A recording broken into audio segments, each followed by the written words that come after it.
በጸሎት ሰዓቶቻችን ላይ ሰይጣን ሽባ ማድረግ እንደምንችል ስንቶቻችሁ ታውቃላችሁ?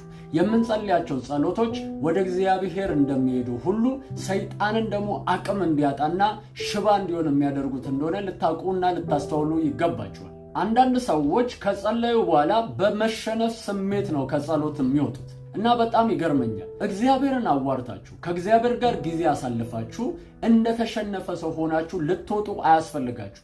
ከዚህም በፊት ነግሬያችኋለሁ። አንዳንድ ሰዎች ደውለውልኝ ጸልይልኝ ይሉኛል። ከዛ በኋላ ከጸለይን በኋላ አብረን መጨረሻ ላይ ስንት ሰዓት ሙሉ በጸለይኩላቸው ጉዳይ ላይ በቃ እግዚአብሔር ሰው ጸልይልኝ እሺ ብለው ይነግሩኛል እና በጣም አዝናለሁ አንዳንዴ።